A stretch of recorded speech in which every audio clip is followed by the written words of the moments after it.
우리가 지금 계속 여호수아를 읽고 있습니다. 오늘 여호수아 5장 1절은 이렇게 시작합니다.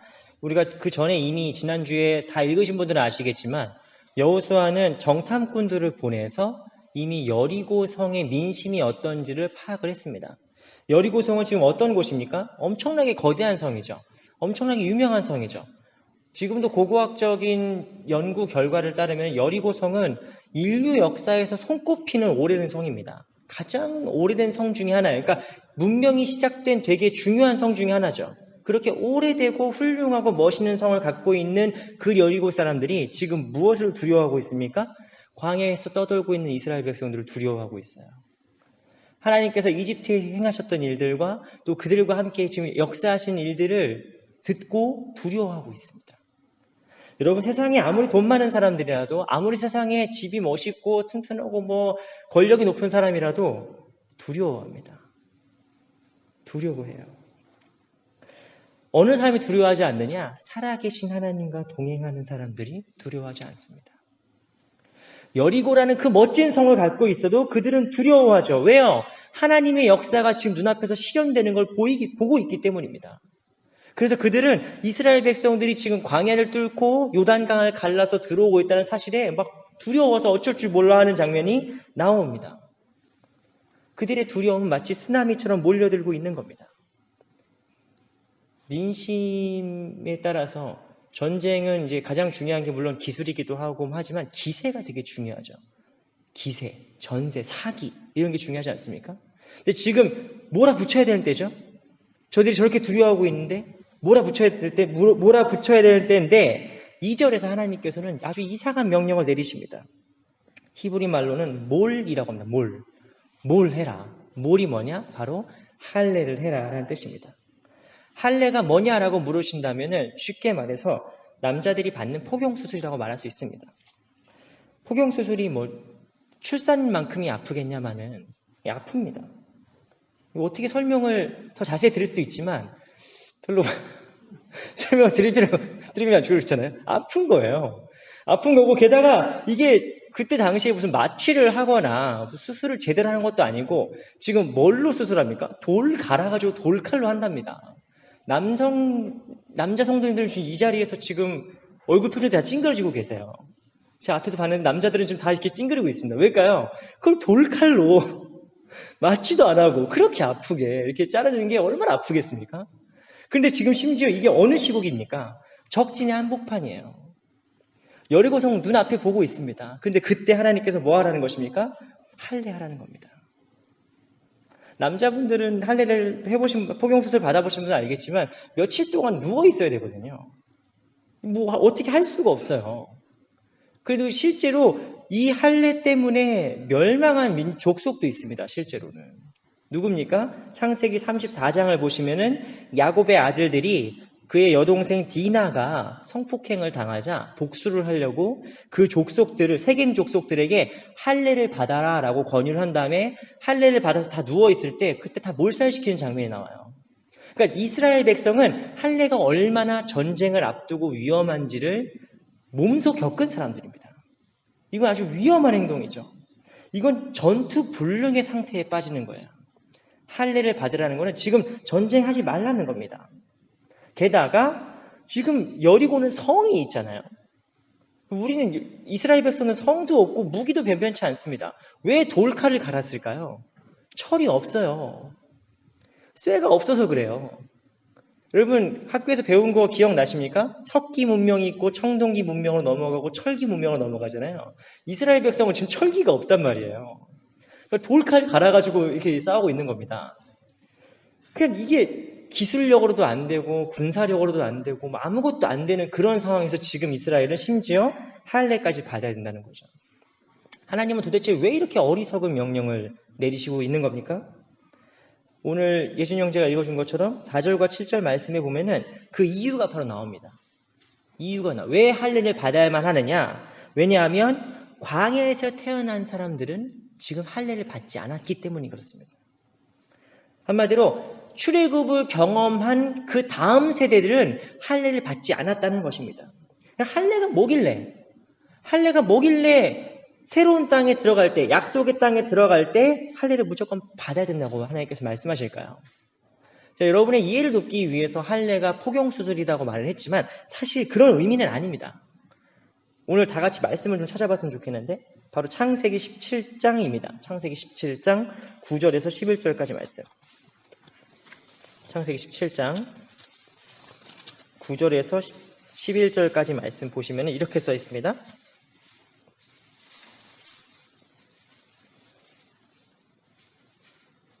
하나님이 또 아브라함에게 이르시되 그런즉 너는 내 언약을 지키고 내 후손도 대대로 지키라. 너희 중 남자는 다 할례를 받으라. 이것이 나와 너희와 너희 후손 사이에 지킬 내 언약이니라. 무슨 말입니까? 할례를 받지 않으면 뭐예요? 아브라함의 자손이 아니에요. 할례가 우리가 볼 때는 그냥 뭐 포경수술 아니야 뭐 이런 게 아닌데 그게 아니라 할례를 받지 않으면은 아브라함의 자손이 아니라니까요. 아브라함의 자손이 아니라는 게 무슨 뜻일까요? 언약의 자손이 아니라는 뜻입니다. 언약의 자손이 아니라는 뜻은 믿음의 가족이 아니라는 뜻입니다. 여러분 아브라함이 지금 이때 할례 받을 때가 99세예요. 17장 1절 보세요. 나이가 99세입니다. 99세 할아버지가 할례를 왜 받습니까? 할례를 왜 받아요? 뭐가 좋다고 할례를 받았겠어요? 그런데 이게 무슨 뜻입니까? 하나님께서 정하신 언약의 표징이죠. 하나님은 아브라함의 하나님이 되고 아브라함은 나의 백성이 되리라. 이거예요. 옛날에 중동 사람들이 약속을 할 때는 우리처럼 이렇게 뭐 가볍게 약속하지 않습니다. 우리 3시에 밥 먹을까? 아, 그래, 이렇게, 예. 우리 교회 예배 앞으로 3시에 드립시다. 무슨 안 나오고 뭐 이런 게 아니에요. 중동 사람들이 이 고대 근동에서 중동 사람들이 언약을 체결할 때, 페트락을 쓸 때는 그냥 쉽게 쓰는 게 아니에요. 어떻게 합니까? 가축을 죽여서 반을 가릅니다. 가축을 죽여서 반을 갈라요. 그게 소가 될 수도 있고 양이 될 수도 있어요.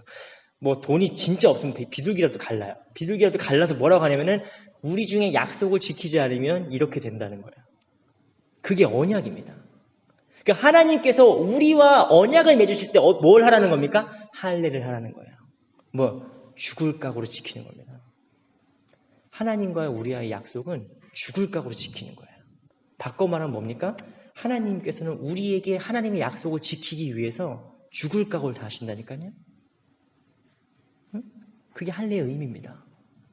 너를 위해 죽을 수도 있어. 이 의미예요. 하나님께서 진짜 죽으셨어요. 그리고 예수 그리스도께서 할례를 받는다는 것은 단순히 어떤 전통이나 유대인의 풍습이 아니라 하나님은 우리들의 하나님이 되시고 우리는 하나님의 백성이 된다는 그 언약의 관계가 다시 체결되는 거예요. 광야길 살면서 살다 보니까 그렇게 못했던 그 말씀을 다시 한번 돌이키는 거죠. 언약의 백성이 된다. 두 번째, 내가 성결해진다. 내가 거룩해진다라는 의미고 세 번째, 회개한다는 뜻입니다. 그래서 지금부터 할례 안 받으신 분들 빨리 가서 받으시라는 말이 아니라 사도 바울은 그래서 이 할례의 의미를 골로새서 2장에서 어떻게 갖고 옵니까? 너희가 마음의 할례를 받아라 라고 갖고 와요. 영적 할례를 받으라고 갖고 옵니다. 여러분 이 시간 우리에게 필요한 할례는 무엇입니까? 바로 우리 마음의 할례인 거죠. 영적인 할례인 거죠. 요단강을 건너서 약속의 땅으로 들어가는 이 중차대한 시기에 이 중요한 시기에 우리가 걸음을 멈춰서서 해야 되는 일은 무엇입니까? 내가 과연 언약의 백성인가를 돌아보는 거예요. 내가 유학을 나오고 내가 여기서 이제 대학교를 들어가고 내가 원하는 전공을 공부하게 되고 내가 꿈꾸던 잡을 갖게 되고 아무튼 내가 가족을 갖게 되고 무엇이든지 간에 내가 어떤 중요한 인생의 어떤 고비를 넘을 때 내가 돌아봐야 될 건 무엇입니까? 걸음을 멈추어 서서 내가 하나님의 언약의 백성인가를 돌아봐야 돼요. 그냥 힘으로 들어가는 건 하나님 방식이 아닙니다. 이스라엘 백성들이 더 힘을 가지고 더 힘을 세게 만들어가지고 더 좋은 무기를 가지고 다른 약한 나라를 짓밟는 것은 하나님의 나라의 방식이 아닙니다. 그건 약육 방식이죠. 그건 세상의 방식이죠. 하나님의 방식은 무엇입니까? 할례를 받는 거예요. 할례를 받는 거예요. 많은 사람들이 약속의 땅으로 그저 들어가는 것에 관심이 있습니다. 내가 돈만 많이 번다면, 내가 취업만 된다면, 내가 대학교만 간다면, 내가 박사 학위만 딴다면 모든 일을 성취하는 것으로 끝내요. 성취하는 것에 모든 신경이 다 가 있습니다. 그런데 하나님께서 뭐라고 말씀하십니까? 성취는 하나님이 시키시고 지금 중요한 건 네가 지금 언약의 백성이냐? 네가 지금 거룩한 삶을 살고 있냐? 물어보라고 하시는 거죠. 우리 마음속에 붙어있는 덕지덕지 붙어있는 이 욕심의 때를 떼어내야 됩니다. 이 사회가 지금 할례받지 못하는 사회예요. 이 자본주의가 더 이상 할례받지 못하는 자본주의입니다. 이거를 뭐 다 설명할 수는 없으니까. 여러분, 그 경제학의 아버지라고 불리는 아담 스미스가 경제학을 쓸 때, 국부론을 쓸 때, 아담 스미스는 죽을 때까지 국부론이 자기의 최고의 책이라고 생각한 적이 없어요. 아담 스미스는 자기가 정말 일생일대로 가장 중요한 책을 썼다고 믿는 게 뭐냐? 도덕론입니다. 도덕 감정론이에요. 그 사람, 아담 스미스 이후로 경제학이라는 건 원래 무엇입니까? 사람이 돈이 굴러가는데 어떻게 하면 윤리적으로 할 수 있는지를 보는 거죠. 그게 오늘 사회학 공부하신 분 나오셨나요? 그게 독일의 막스 베버가 사회학 공부하시는 미안해. 막스 베버가 그 프로테스탄티시의 에틱 온 카피탈리스무스라고 있어요. 그러니까 개신교적 윤리와 자본주의 이 책을 썼는데 그 책이 되게 중요한 테마예요. 왜 서구 유럽에서 자본주의가 이렇게 발전할 수 있었냐? 누가 고삐를 잡고 있었냐? 개신교 윤리라는 거예요. 기독교 신앙이라는 거예요. 그게 마음속에 할례로 작용한 겁니다. 근데 이게 금융으로 넘어가면서 이제 할례가 없어요. 이제는 이 막 늘어만 가는 자본주의를 어떻게 통제할 수 있는 말씀이나 기관이 없습니다. 그만할게요. 우리의 삶이 고삐 풀린 망아지처럼 뛰어다니기 시작하면 망하는 길로 갑니다. 그것은 이 국가도 그렇고 자본주의도 그렇고 우리의 개개인의 삶도 그렇습니다. 누가 우리의 고삐를 잡고 있어야 됩니까? 하나님이십니다. 그게 무슨 뜻입니까? 할례로 증명이 되는 거예요. 우리 마음속에 할례로 증명되는 겁니다. 이 예배 시간은, 주일마다 드리는 이 예배 시간은 우리 마음속에 마음의 할례를 받는 시간입니다. 일주일 동안 살아왔던 내 마음의 욕심과 세상의 모든 안목의 정욕과 이생의 자랑들을 덕지덕지 붙어있는 이 욕심 덩어리들을 떼어내는 마음의 할례의 시간입니다. 이 시간에 성결하고 거룩한 마음의 할례를 받는 주님의 백성들 다 되시기를 주님의 이름으로 축원합니다. 할례를 마치고 이제 아프잖아요. 아팠으니까 전쟁을 하러 가야 되는데 하나님은 또 전쟁하지 말라고 합니다. 전쟁할 생각이 없는 거죠. 지금 하나님 또 뭐 하라고 하십니까? 명절 준비하라고 하십니다. 저희가 다음 주에 추석인데 저희도 이제 명절 준비해야 되는데 왜 전쟁하다 말고 명절을 갑자기 준비합니까? 황당한 일이죠. 근데 지금 지켜야 될 명절이 뭐냐? 6월절입니다. 할례를 왜 했을까요? 6월절에 참여하려면 할례를 받아야 돼요. 6월절은 그냥 보통의 일반적인 명절이 아니라 바로 이스라엘 백성이 이집트를 빠져나오게 되는 바로 그 결정적인 사건을 기억하는 날입니다. 하나님께서 죽음의 천사를 보내셔서 이집트의 모든 장자들을 치실 때 그 집의 문설주에 어린 양의 피를 바르는 집만 구원받았죠. 그래서 6월절이라고 하죠. 영어로는 패스오버라고 합니다. 패스오버. 지나갔다. 담을 넘어갔다. 죽음의 천사가 담을 넘어갔다는 뜻이죠. 독일에서는 그냥 파사라고 합니다. 파사. 이게 히브리어 파사흐라는 말을, 페사흐라는 말을 그대로 번역한 겁니다. 6월절을 지킨다, 명절을 지킨다는 건 어떤 뜻입니까? 저희도 다음 주에 추석을 지키려고 하는데 우리가 어떤 의미로 이 추석을 지킬까요? 이건 더 이상 우리가 애굽의 노예가 아니라 자유인이라는 걸 뜻하는 겁니다. 우리가 다음 주에 추석 지킬 때 추석을 지키면서 우리 마음속에 어떤 마음이 들까요? 아, 우리가 한국 사람이지. 우리가 이 낯선 땅에 살고 때론 힘들고 지치지만 어쨌든 한국 사람들끼리 모여서 같이 밥도 먹고 식사하고 이야기하면서 고생했다고 위로해주고 힘내라고 격려해준 시간 아니겠습니까? 6월절은 마찬가지입니다. 6월절은 우리가 하나님의 백성이지, 우리가 더 이상 노예가 아니라, 우리가 더 이상 죄의 종이 아니라 하나님의 자유로운 백성이지라는 걸 기억하는 겁니다. 그리고 문제는 뭐냐면 이 6월절을 지난 38년 동안 지킨 적이 없다는 거예요. 지난 광야에서 38년 동안 6월절을 지킬 수 없었습니다. 왜냐? 일단 할례를 못 받으면 6월절을 못 지킵니다. 할례를 받지 못하면 6월절을 지키지 못하고 모세오경에는 6월절을 지켰다는 말이 딱 2번 나와요. 출애굽 당시에 나오고 그 다음 또 다른 날에 나옵니다. 그래서 또 광야 기간에는 워낙에 이제 이런 하나님의 절기들을 지키기가 어려워서 하나님이 면제해 주신 것도 있습니다. 봐주신 거죠. 그거 굳이 그렇게 힘들게 지키지 마라. 광야 시간에는. 그래서 봐주신 것도 있어요. 그래서 이거 지금 38년 만에 드린 유월절이에요. 38년 만에 드린 유월절이에요. 그러니까 이게 얼마나 중요한 시간입니까? 광야, 이게 다시 시작하는 유월절이죠. 광야의 시간 동안 얼마나 많은 눈물과 땀과 은혜들이 있었습니까? 이 광야의 시간 동안 얼마나 많은 갈등과 아픔이 있었습니까?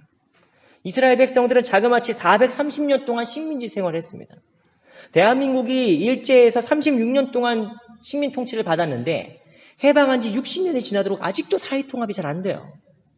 아직도 우리나라의 사회통합이 잘 안 돼요. 그런데 430년 동안 이집트에 종살이를 했으면 이 사회가, 이 이스라엘이라는 사회가 얼마나 분열되어 있겠습니까?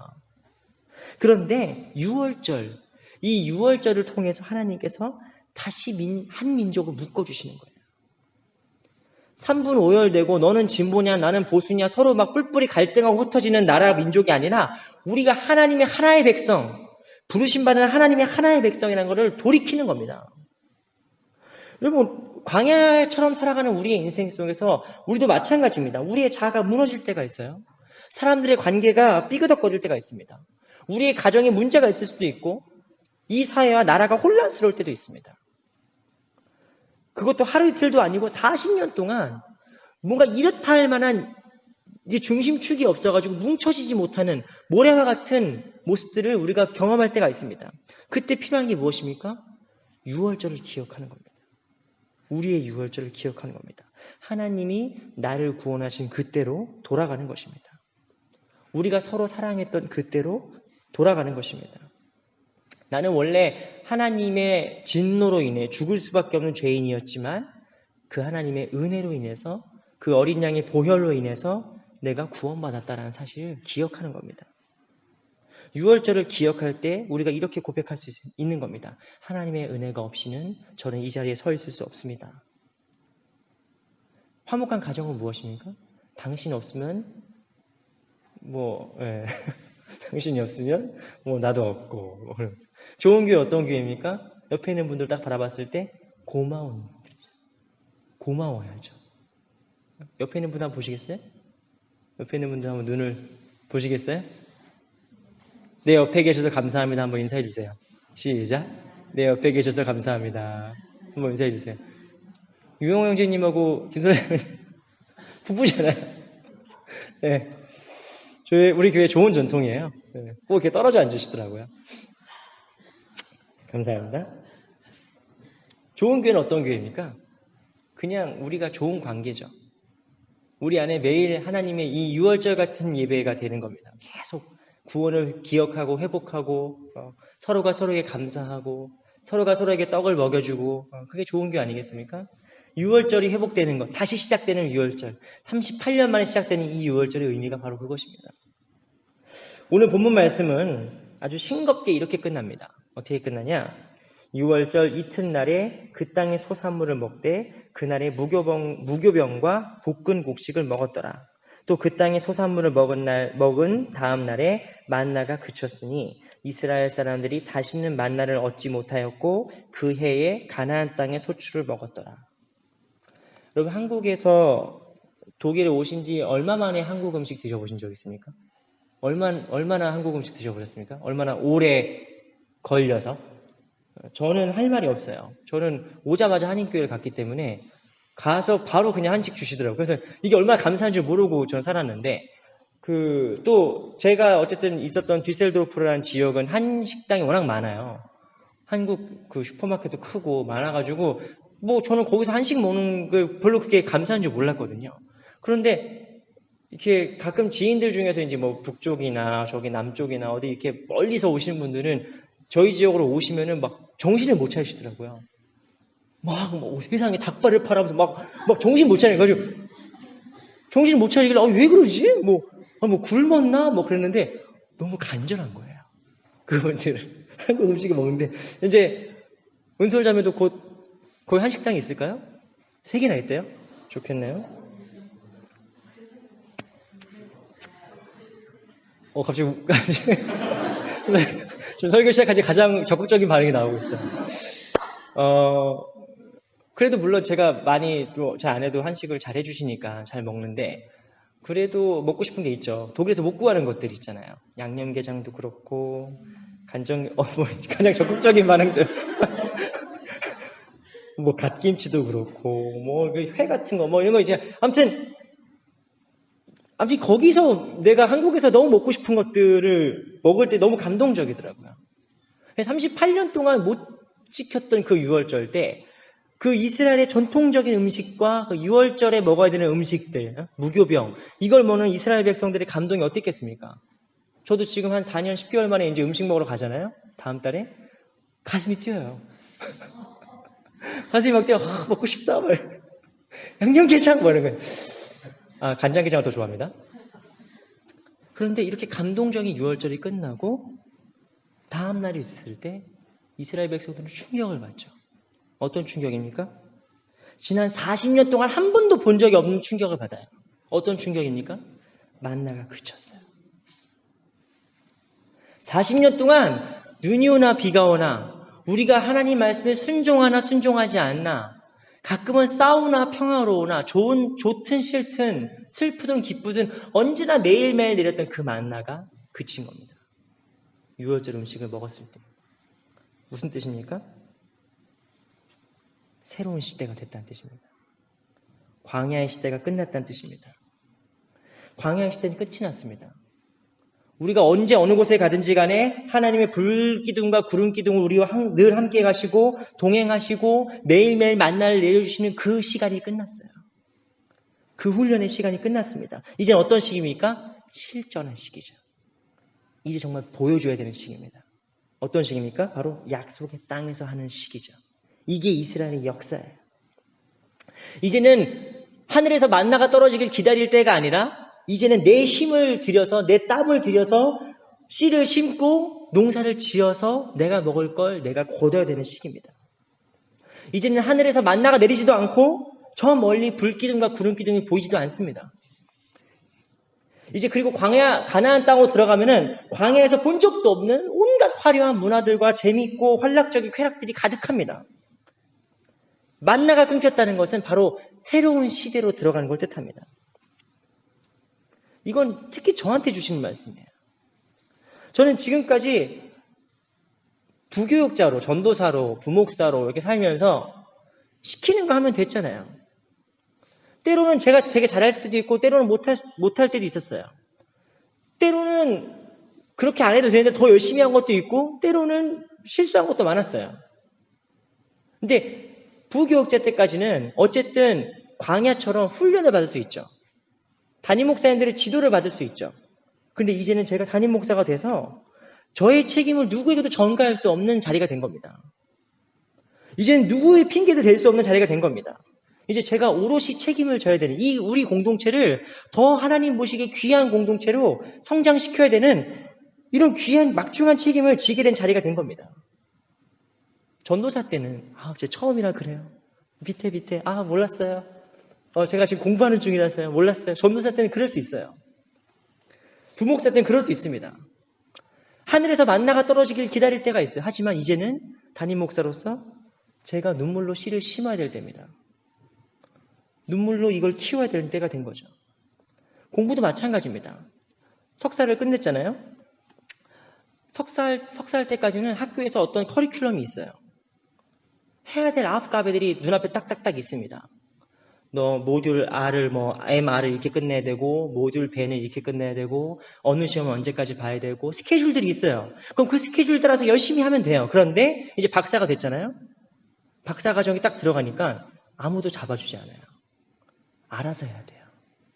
스케줄 알아서 짜고 참고문을 알아서 보고 목차 알아서 잡고 내가 알아서 공부를 해야 돼요. 지난주에 저 교수님한테 혼났다고 말씀드렸잖아요. 알아서 해야 되는 거예요. 교수님한테 얘기하니까 교수님이 저를 이상한 눈으로 보시는 거예요. 내가 이걸 일일이 다 얘기해줘야 되니? 박사과정생한테? 누구한테 뭘 물어보고 누구한테 항상 책임을 전가할 시기가 지난 겁니다. 이제는 저는 몰라서 물어보는 자가 되면 안 됩니다. 참고를 위해서 문의를 해야죠. 참고를 위해서. 배워서 아는 자가 아니라 하면서 아는 자가 돼야 됩니다. 우리 다 마찬가지입니다. 이미 있는 길로, 이미 보이는 길로 걸어갈 자들이 아니라 보이지 않는 곳으로 한 걸음 한 걸음 내딛는 사람들이 돼야 되는 겁니다. 왜냐하면 이제 만나가 끊겼기 때문입니다. 우리 인생에서 어느 순간 눈을 떠 살펴보면 더 이상 만나가 내리는 것처럼 무조건적인 도우심이 끊길 때를 발견하게 됩니다. 특히 이 독일로 유학을 오셨거나 이민 오신 분들은 정말 많이 느끼는 거예요. 한국에 살면 한국도 물론 힘들지만 어쨌든 한국은 부모님이 계시고 우리 친구들이 있고 인간관계가 있고 내가 알든 모르든 나를 구성하고 있는 수많은 사회적인 도움들이 있기 때문에 그렇게 잘 몰라요. 근데 이곳에 오면 어떻습니까? 그런 게 다 끊기죠. 다 끊긴 겁니다. 오롯이 내가 해야 되는 겁니다. 우리가 살고 있는 이 독일 땅이 바로 우리에게 약속의 땅입니다. 이 땅에 들어오잖아요? 그러면 우리가 지금까지 누리고 받고 있던 만나와 같은 삶들, 하다못해 인간관계부터, 하다못해 동사무소에서 우리가 떵떵거리면서 큰소리 치던 일들부터 우리가 만나처럼 누리고 왔던 무조건적인 도움들과 혜택들을 다 끊어지고 이제는 내 힘으로 내가 성실히 눈물과 땀으로 일해야 될 때가 된 것입니다. 하지만 여러분 오해는 하지 마실 것은 이 말씀은 하나님 도움 이제 없으니까 네가 알아서 해라 하는 뜻이 아닙니다. 하나님은 늘 함께 하십니다. 하나님은 늘 우리와 함께 하시고 늘 우리에게 은혜를 베푸십니다. 그런데 방식이 달라진 겁니다. 방식이 달라진 거예요. 옛날에는 하나님 말씀에 우리가 순종하든 순종하지 않든 늘 불기둥과 구름기둥과 만나와 함께 하시지만 이제는 순종을 해야만 하는 시기가 된 겁니다. 이제 내가 내 마음을 바로 잡고 정말 열심히 살아야만 하는 그런 때가 된 것입니다. 이제는 정신을 번쩍 차리고 두 눈을 똑바로 뜨고 살아야만 합니다. 왜냐하면 만나가 그쳤기 때문입니다. 이젠 내가 심은 대로 거두는 때가 됩니다. 하나님의 진짜 기적이 무엇이냐? 하늘에서 매일매일 만나가 떨어지는 것이 아니라 내가 심고 거둘 수 있는 힘을 주시는 것. 그리고 그 모든 와중에 하나님께서 나와 함께 하시는 것. 하나님이 나와 동행하시는 것입니다. 오늘도 태양이 뜨고 오늘도 내게 새로운 하루가 주어졌다는 게 감사해요. 지난주에도 교회 마치고 집으로 가는데 사고가 났나 봐요. 저희 멀리 떨어지지 않은 곳에 사고가 났나 봐요. 그래서 1시간 이상 이제 고속도로 앞에 서 있는데 이게 짜증과 화가 막 나다가도 와, 우리가 이렇게 매주 교회를 왔다 갔다 하는데 아직 사고도 안 나고 다치지도 않고 아프지도 않고 매일 이렇게 예배를 드릴 수 있다는 것 자체가 감사하고 기적 같은 일입니다. 여러분, 만나가 그쳤을 때 우리가 발견해야 될 것은 이제 내가 다 해야 돼. 이제 내가 알아서 다 해야 돼. 너무 힘들어. 이게 아니라 만나가 그쳤을 때 우리가 발견할 진짜 기적은 무엇입니까? 하나님이 우리의 일상과 함께 언제나 함께 하신다는 사실입니다. 그때 여리고로 들어가는 겁니다. 만나는 그쳤지만 우리 삶에 덕지덕지 붙어있는 마음의 때를, 마음의 할례를 받으시고 더 정결한 마음으로 감사하며 또 매일매일을 충실히 살아가는 저와 여러분들 다 되시기를 주님의 이름으로 축원합니다.